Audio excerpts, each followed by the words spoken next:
Ante el panorama que confrontamos en nuestros días, muchos piensan en la necesidad de la reforma de la nación.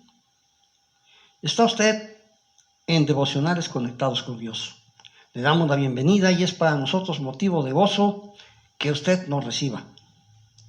En esta semana, del 15 al 18 de marzo del año de gracia 2022, trataremos como tema general de la semana reformando a la nación.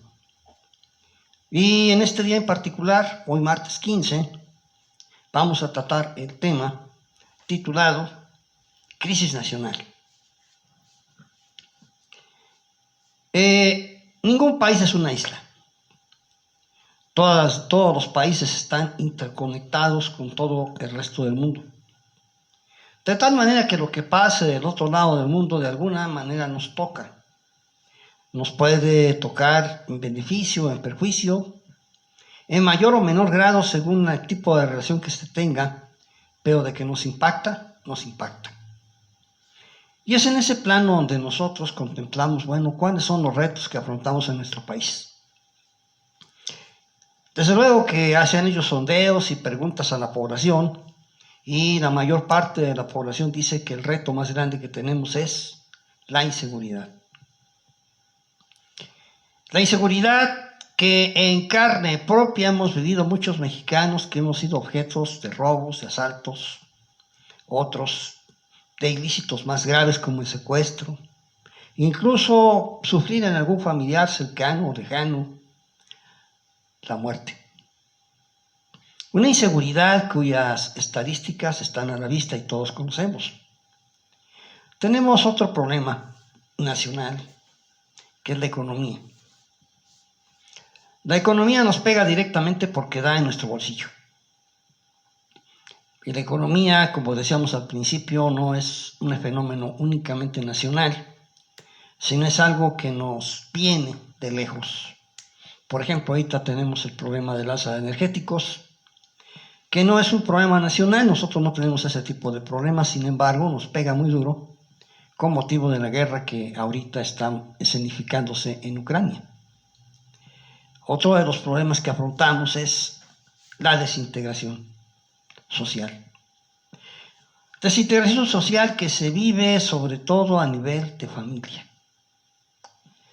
Los roles en la familia han ido cambiando y consecuentemente se ha hecho tensa la relación familiar.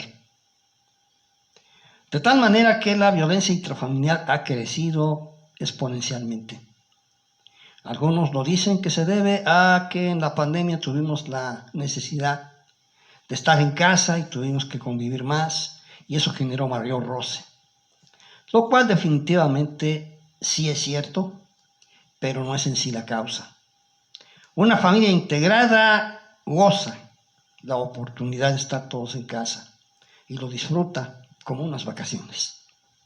Es una familia desintegrada ya desde antes, la que entra en crisis porque no están acostumbrados a convivir ni a tolerarse, y el tener que estar necesariamente junto a personas con las que no está de acuerdo, a las que en el fondo no ama, genera ese roce. ¿Qué hacemos ante esta desintegración nacional? Bueno, tenemos que entender que la causa somos todos. No le podemos echar la culpa a tal o cual situación. Todos en mayor o menor medida hemos contribuido a esta situación, unos por omisión, otros por comisión. Es decir, unos a propósito lo hacen, otros por no hacer nada. Como decía un pensador, a veces somos inicuos por inocuos. Es decir, somos malvados por no participar, por no hacer algo para evitar que las cosas malas ocurran. Pero por otra parte tenemos la falta de conciencia social. Es decir, desde la reforma educativa que en los años 80 nos impuso el consenso de Washington a la fecha, el mexicano se ha ido desnacionalizando y ha ido perdiendo memoria histórica, pero también ha ido perdiendo los valores tradicionales de la familia mexicana. Eso ha traído como consecuencia falta de conciencia social. No hay sentido de solidaridad humana con el que menos tiene, con el que afronta problemas. excepto en algunos núcleos de la población, pero en general cada quien se rasca con sus propias uñas, si las tiene. De tal manera que eso genera ese ambiente hosco en el que nos estamos desenvolviendo. Sin embargo, eso tampoco es producto nuestro, es producto del enfermizo individualismo que prohijó la filosofía posmoderna. Para decirlo a la mexicana y de una manera muy rápida, el que no tranza no avanza. Esa idea permeó en todos los niveles de la población, desde las personas altamente calificadas hasta las personas más sencillas. De tal manera que cada quien empezó a mirar por lo suyo y a mirar cómo entrar y encontrar atajos para su progreso, aunque estos fueran ilícitos. El resultado ha sido una corrupción galopante en todos los órdenes de nuestra sociedad. No solamente en los órganos del Estado, sino también en empresas privadas y aún en las propias familias. Ante ese panorama, nosotros nos preguntamos, ¿qué es ahora lo que nosotros podemos hacer? Mis amados, mis amadas que hacen el favor de acompañarnos, la verdad es que esto no es nuevo. Se han vivido épocas peores, lo mismo en nuestro país que en el mundo. En la antigüedad hubo etapas peores que esta y en la Edad Media ni se diga. Pero para hablar de nuestro país baste con mencionarles que allá a principios del siglo XIX, cuando todavía no germinaba nuestra independencia, hubo una crisis económica tan fuerte provocada precisamente por las reformas borbónicas que venían desde España, que ante el hambre, las madres buscaban quien pudiera alimentar a sus hijos para regalarlos. Y se lo regalaban así a cualquier persona, extraña incluso. Eso lo podemos ver en varios libros de historia, pero particularmente nos lo cuenta Mario Ayala Guiano en su obra México de carne y hueso. De tal manera que no son los peores tiempos que hemos vivido, pero son los que nos ha tocado vivir y no los sentimos agradables. ¿Qué hacemos en este contexto? ¿Te interesaría hacer algo por reformar tu nación?